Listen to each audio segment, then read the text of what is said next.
Problems of Perspective: Measuring Poverty in America by Jenny Lee and Corey Guin.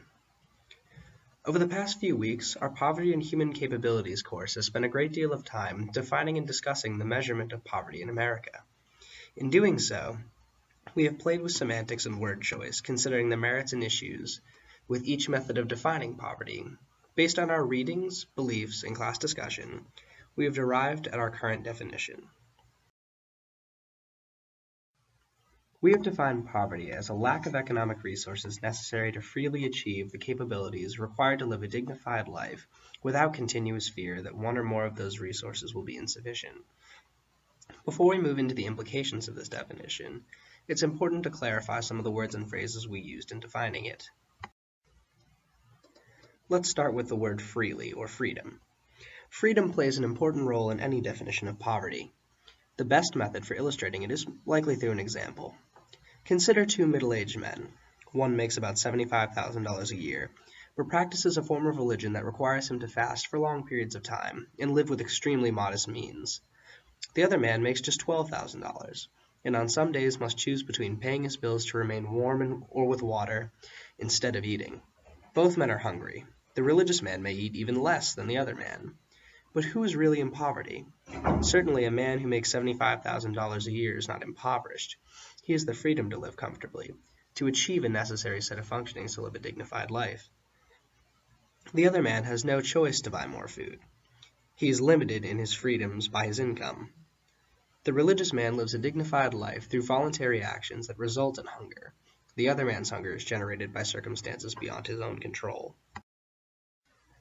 While the freedom from hunger or inadequate shelter may be serious considerations when defining poverty, freedom has to extend beyond this notion of basic necessity. A desirable set of capabilities in order to live a dignified life does not solely include the FCSU needs, that is, food, clothing, shelter, and utilities, as defined by Rebecca Blank, but other qualities are necessary to lead a dignified life. We'll address the nature of that phrase shortly. A desirable set of capabilities can include access to education, to certain social and recreational opportunities, or to appropriate health care, among other things. These additional qualities of life are important to consider in whether or not a person is poor or satisfied in life. The key in these capabilities, though, is the freedom to exercise them as decided upon by the individual.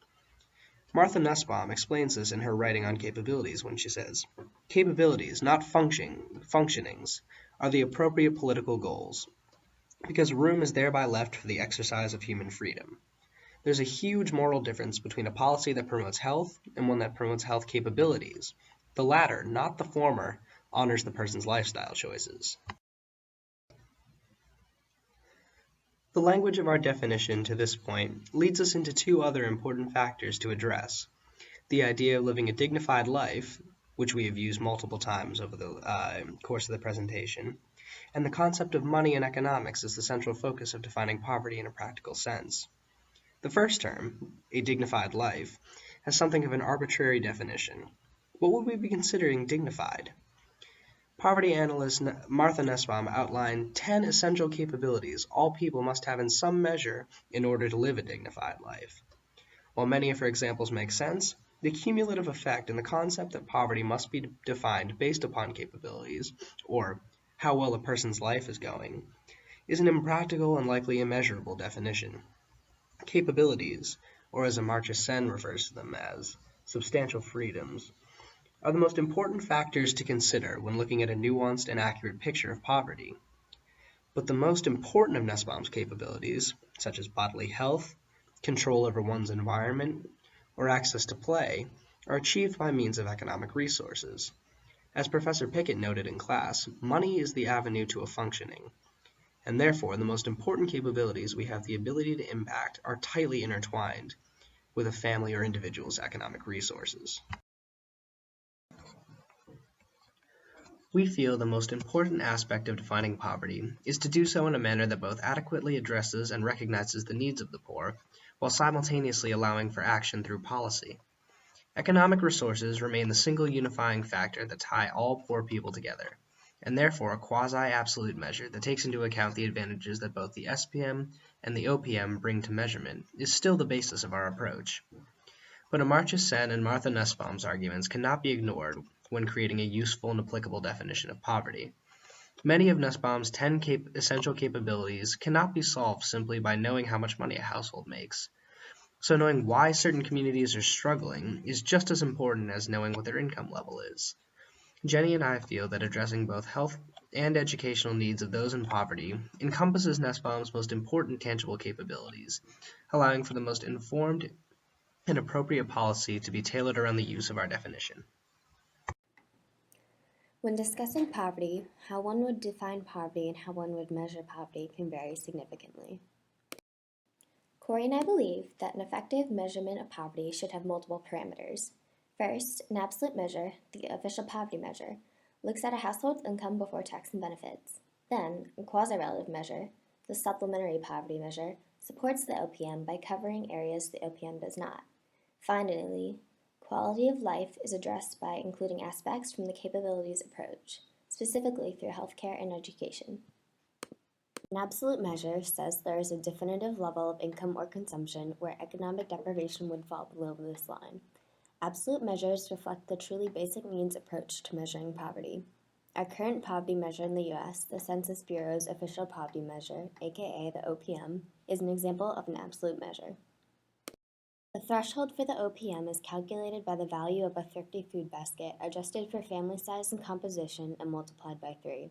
A household is defined as only those living together who are related by blood or marriage. Lastly, a family's resources, according to the OPM, only consist of gross annual pre-tax income. Near-cash benefits like earned income tax credit and in-kind benefits like supplemental nutrition assistance program and housing subsidies are not added as part of income. Non-discretionary costs like the money it takes for transportation to work or for childcare services are not subtracted from this calculation either. The OPM is criticized for not reflecting changes in social expectations. It also lacks depth, meaning it does not show how far from the poverty line people are. Additionally, it does not account for geographical differences. The OPM's threshold is outdated. In 1955, when the measurement was developed, families spent an average of 1/3 of their tax income on food. Today, food accounts for more around 1/6 of a family's expenses. However, the OPM has been highly supported for its straightforward way of measuring poverty and consistent demonstration of trends. It is good for determining eligibility, reinforcing why it is practical from a policy standpoint. On the flip side, there are relative measures. Relative measures are more focused on a comparative disadvantage. Thus, they are responses to changes in social expectations and standards of living. They reflect the capability approach to poverty. Relative measures are more complicated to calculate and are more subjective than absolute measures. Under the realm of relative measures, there are quasi-relative measures. The supplemental poverty measure, aka the SPM, is a quasi-relative measure. The SPM threshold is determined by the amount of income spent on food, clothing, shelter, and utilities around the 33rd percentile, multiplied by 1.2 to cover non-necessities. This is then adjusted based on family size and composition. A household is defined as the people living under the same roof, whether related or not. Finally, a family's resources, as defined by the SPM, include not only gross annual pre-tax income, but also add near-cash and in-kind benefits and subtract non-discretionary costs. The SPM is responsive to changes in standards of living and social expectations. It also factors in geographical differences, as the cost of living varies from place to place. However, the SPM is criticized for its complexity and potential for abuse. Its complicated nature is not ideal for policy. It has also been accused of turning poverty into a moving target for policymakers due to its flexibility. We review the OPM and the SPM. The OPM's threshold is determined by income spent on food multiplied by 3. The SPM's threshold is determined by FCSU income multiplied by 1.2. A household is defined by the OPM as people living together who are related by blood and marriage, while it is defined as people living together under the same roof for the SPM. While the OPM only takes into account GAPT income, the SPM also includes benefits and non-discretionary costs.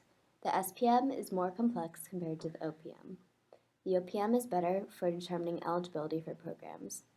The SPM takes into account geographical differences while the OPM does not. The OPM shows consistency, but the SPM is responsive to changes in society. Both measures, however, lack depth. That you have an understanding of the details of these measurements, let's take another look at our way of measuring poverty. The OPM tells us the amount of income a household has before tax and benefits are applied. This gives us a standard to compare with the SPM to see the efficacy of benefits. Besides including benefits into a family's resources, the SPM also has a more updated definition of a household. Moreover, it adjusts to geographical differences. Finally, the capabilities approach is concerned with quality of life. Healthcare and education encompass the capabilities of life, bodily health, bodily integrity, thought and imagination, practical reason, and play. Healthcare and education can be assessed logistically by statistics such as life expectancy, infant mortality rates, and standardized testing. There will never be a perfect way to measure poverty, as poverty is caused by a multitude of factors. However, we believe a good step towards addressing the issue of poverty is to use a variety of measurements. These multiple dimensions will give us insight into different factors of poverty.